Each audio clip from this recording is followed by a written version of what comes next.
نمل ہاشم کردار زمر کو شوق سے نکلنے میں چند لمحے لگے اور پھر ایک دم آنکھوں میں ناگواری در آئی۔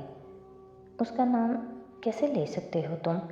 وہ ان کے کزن ہیں، پھر جائیداد کے تنازع، وہ فارس قاضی کو اس میں پھنسا سکتے ہیں۔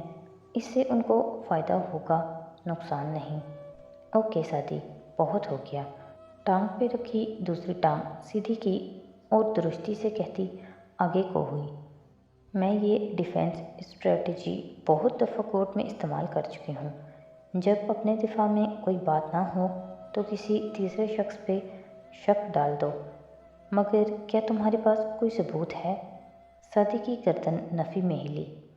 کیا اس آڈیو اور ان تصاویر کا ہاشم کے کمپیوٹر سے ملنا ایسا ثبوت تھا جسے وہ پیش کر سکے؟ ہرگز نہیں۔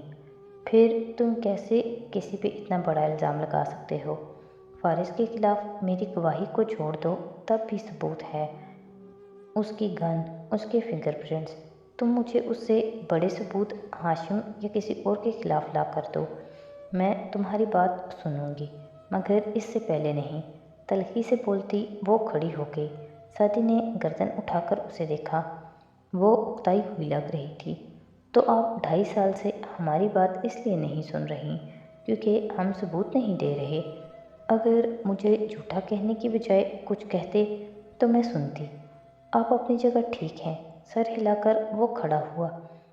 چند لمحے دونوں آمنے سامنے کھڑے رہے۔ آخری بات پھپھو، وہ ذرا جھکا۔ مجھے کسی ایسے وکیل کا بتائیں جو ہم افورڈ کر سکیں اور وہ ہمارے ساتھ مخلص بھی ہو، فارس قاضی کے لیے۔ اس کے سامنے اب وہ اسے ماموں کہنے سے دانستہ اعتراض برتنے لگا تھا۔ زمر نے سر جھٹکا، ذرا توقف کیا۔ تنے اعصاب ڈھیلے جیسے پڑے۔ خلجی صاحب سے مل لو، نمبر اور پتہ ٹیکسٹ کر دیتی ہوں۔ ان کے پہلے تاثر پہ مت جانا، اچھے وکیل ہیں۔ اور اسی طرح سینے پہ بازو لپیٹے وہ مڑ گئی۔ اسے پیچھے آنے کا نہیں کہا، چاہے تو وہ اندر آ جائے، چاہے تو نہ آئے۔ سعدی یاسیت سے اسے جاتے دیکھتا رہا۔ 2.5 سال سے وہ بس اس کی پھپھو تھی، زمر نہیں۔ اگر ایک دفعہ وہ شکوہ کر دے تو وہ اسے بتا دے گا، یا شاید نہیں بتائے گا، بس ایک دفعہ۔ چھوٹے باغیچے والے گھر کے لاؤنج میں فل آواز کے ساتھ ٹی وی چل رہا تھا۔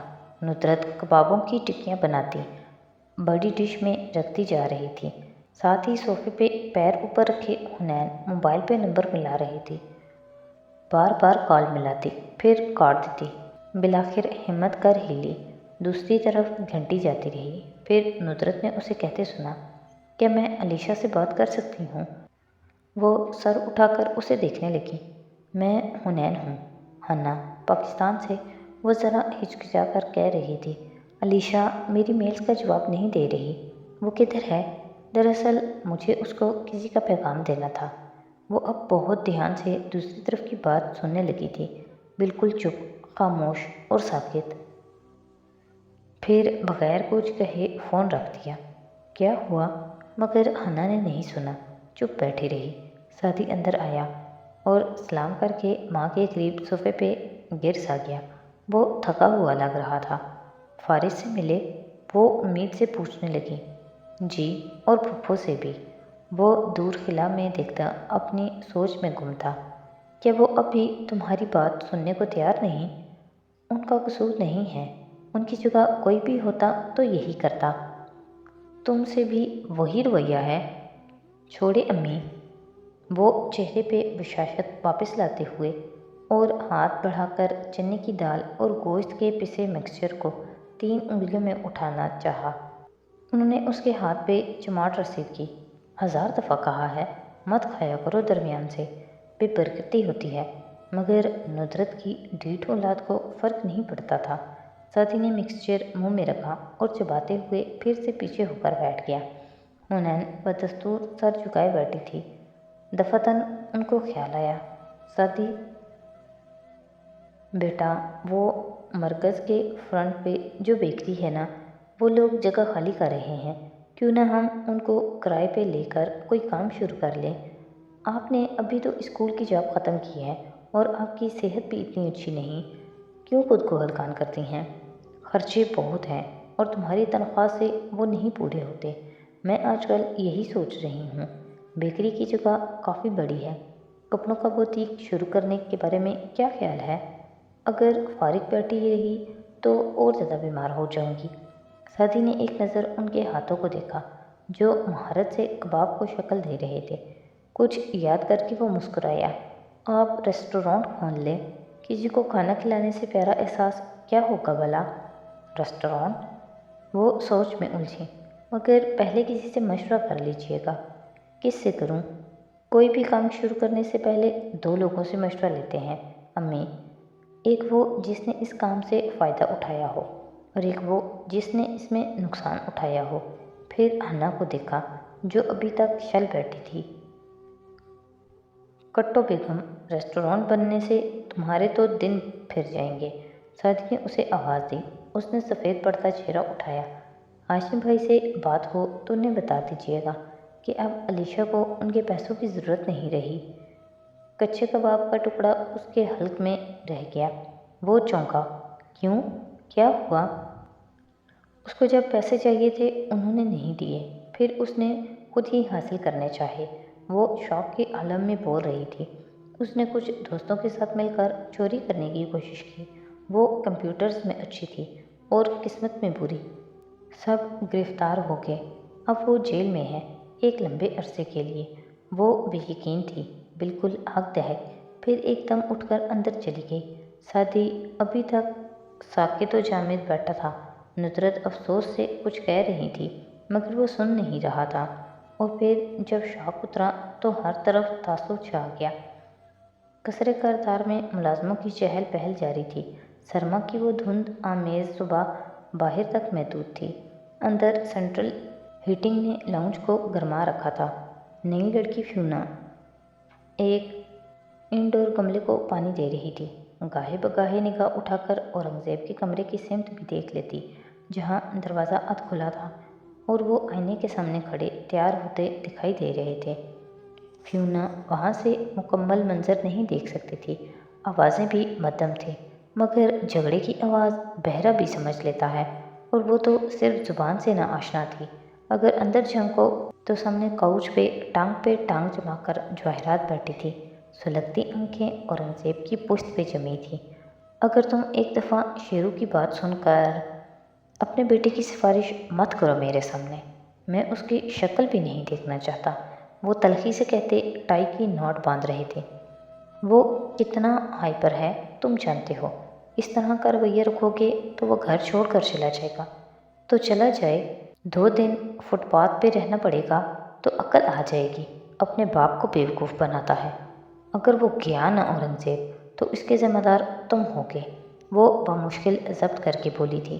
ہر شے کی ذمہ داری تم پہ ہے، تمہاری بیجا حمایت نے اس کو اس مقام پہ لا کھڑا کیا ہے۔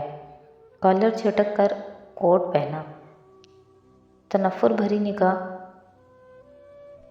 آئینے میں پیچھے نظر آتی جواہرات پہ ڈالی اور پھر باہر نکل گئے۔ وہ وہیں بیٹھی کلستی رہ گئی۔ لاؤنج میں وہ لمحے بھر کو رکے۔ نوشیروان سیڑھیوں کے وسط میں کھڑا تھا، خاموش، فکر مند سا۔ اورنگزیب نے اس پہ نظر ڈالی اور اتنی جلدی پلٹائی کہ جیسے کوئی ناگوار نظارہ سامنے ہو۔ مڑے، میری کو آواز دی اور واپس کمرے میں چلے گئے۔ فیونا جلدی سے پانی رکھ کر میری کو بلانے بھاگی۔ شیرو وہیں سینے پہ بیٹھ گیا، گردن جھکا لی۔ نہ پیسے ہاتھ میں رہے نہ رشتے۔ کتنے دن تک یوں ہی بیٹھے رہو گے؟ چہرین سرسری سا پوچھتی، ہاتھ میں کٹے سیبوں کی پلیٹ پکڑے اس کے ساتھ زینے پہ بیٹھی تو وہ چونکا، پھر دوبارہ سر جھکا لیا۔ جب تک وہ مجھے معاف نہیں کر دیتے تو تم ان سے معافی مانگ لو نا، سمپل۔ ملازموں کی زبانی وہ سب سن چکی تھی، کتنی دفعہ مانگ چکا ہوں، مگر جواب میں چیخ چلا کر مجھے دفان کر دیتے ہیں۔ اور ہاشم؟ اس نے پلیٹ سے پھل کا ٹکڑا اٹھا کر منہ میں ڈالا۔ وہ تو مجھ سے بات بھی نہیں کر رہے، اور تم نے اسی لیے اسے ایک دفعہ بھی مخاطب نہیں کیا۔ کھاؤ گے؟ ساتھ ہی پلیٹ بڑھائی۔ نوشیروان نے بے دلی سے منہ پھیر لیا۔ البتہ اب شہرین سے پہلے کی طرح بیزار نہیں رہتا تھا وہ، صرف وہی تھی جس نے سارا قصہ سننے کے بعد اس سے ہمدردی جتائی تھی اور کہا تھا، بھئی تم نے لالچ میں تو نہیں کیا نا، ایک ایڈونچر تھا یہ، اس میں اتنا ناراض ہونے والی کیا بات ہے؟ ابھی بھی وہ کندھے اچھا کر کہہ رہی تھی، یوں کرو، اوپر جاؤ اور ہاشم سے معافی مانگ لو، بات ختم۔ اس کو تمہاری معافی کا انتظار ہے۔ واقعی؟ اس نے بے چینی سے شہرین کو دیکھا، تھپڑ پھر سے یاد آیا، بے اختیار گال پہ ہاتھ رکھا۔ ہاں نا، وہ تم سے کبھی خفا نہیں ہو سکتا، اور مجھے اپنا فون دے جاؤ۔ کیوں؟ وہ فون دیتے دیتے رکا، پھر شہرین نے موبائل اس کے ہاتھ سے اچک لیا۔ وقت ضائع مت کرو، وہ آفس کے لیے نکل نہ جائے۔ اچھا، وہ فوراً اوپر آیا، تھوڑی دیر اس کے کمرے کے باہر رکا۔ پیچھے سیڑھیوں پہ بیٹھی شہرین نے اس کے موبائل سے سعدی کا نمبر نکالا اور اپنے پہ منتقل کیا۔ شیرو نے بغیر کھٹکھٹائے دروازہ کھولا۔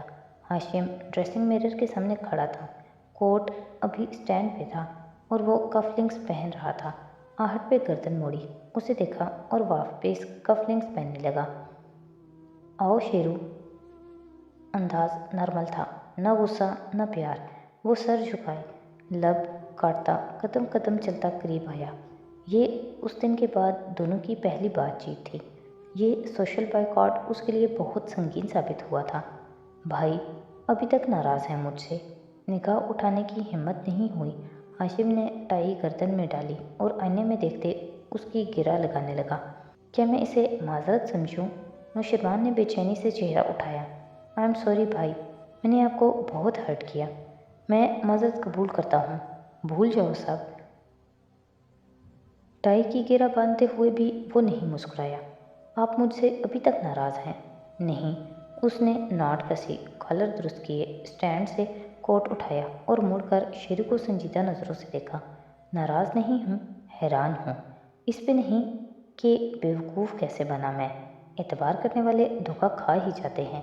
اس پہ بھی نہیں کہ تم ایک کرمنل ذہن رکھتے ہو، بلکہ صرف اس پہ کہ اگر تمہیں پیسے چاہیے تھے تو تم میرے پاس کیوں نہیں آئے؟ ایڈونچر کرنا چاہ رہا تھا بس۔ نوشروان نے شرمندگی اور خفت سے گردن جھکا دی۔ ہاشم نے کوٹ پہنا اور اسے دیکھتے ہوئے بٹن بند کیا۔ تم شیرو میری ایک بات اپنے دماغ میں بٹھا لو، تمہارا بھائی تمہارے سب معاملے سنبھال سکتا ہے۔ اس کے کندھے پہ سختی سے ہاتھ جمایا تو نوشروان نے شرمندہ چہرہ اٹھایا۔ تمہیں پیسے چاہیے تم میرے پاس آؤ گے، تمہیں کوئی لڑکی چاہیے تم میرے پاس آؤ گے، تمہیں کسی کی جان چاہیے تم میرے پاس آؤ گے، مگر تم خود کچھ نہیں کرو گے، کبھی بھی نہیں، سمجھ آیا؟ اس نے اثبات میں گردن ہلائی، پھر قدرے جھکا۔ وہ جو کہا آپ نے کہ کاش وہ سعدی آپ کا بھائی ہوتا۔ وہ ایک اچھا لڑکا ہے، رشتوں کا پاس کرنا جانتا ہے۔ وہ ہمارا تیسرا بھائی ہوتا تو مجھے خوشی ہوتی، مگر وہ نہیں ہے۔ اورنگزیب کردار کے 2 ہی بیٹے ہیں، میں اور تم۔ تمہاری نظر میں میری کتنی اہمیت ہے مجھے واقعی نہیں معلوم، مگر میرے لیے تم اور سونیا برابر ہو۔ آپ کو پتہ ہے میں آپ سے کتنی محبت کرتا ہوں، کتنا احترام کرتا ہوں آپ کا۔ نہیں، مجھے نہیں پتہ۔ پرفیوم خود پہ چھڑکتے سنجیدگی سے کندھے اچکائے۔ شیرو روحانسا ہو گیا۔ یہ سچ ہے۔ پھر اسے ثابت کرو، کیونکہ مجھے دوبارہ سے تمہارے تخریبی ذہن پہ اعتبار کرنے میں وقت لگے گا۔ اس کے کندھے کو تھپکتا وہ موبائل اٹھاتا باہر نکل گیا۔ اب بھی نہیں مسکرایا۔ نوشروان پریشان سا وہیں کھڑا رہ گیا۔ شہرین اب سیڑھیوں کے وسط میں کھڑی تھی، اسے آتے دیکھ کر راستہ دیا۔ ہاشم چند زینے اترا، پھر اس کے قریب رکا۔ کچھ کاغذات پہ تمہارے دستخط چاہئیں، دوپہر میں آفس آ جانا۔ میں خلا لے رہی ہوں، طلاق نہیں۔ چاہو تو یہ لمبی چوڑی رقم اور مراد نہ بھی دو، ضرورت نہیں مجھے تمہارے پیسے کی۔ وہ باتیں مت کہو جن کا مطلب تم بھی نہیں جانتی۔ جو دے رہا ہوں اپنی بیٹی کے لیے دے رہا ہوں، ماں سے الگ نہیں کر سکتا اس کو۔ اب ہٹو سامنے سے۔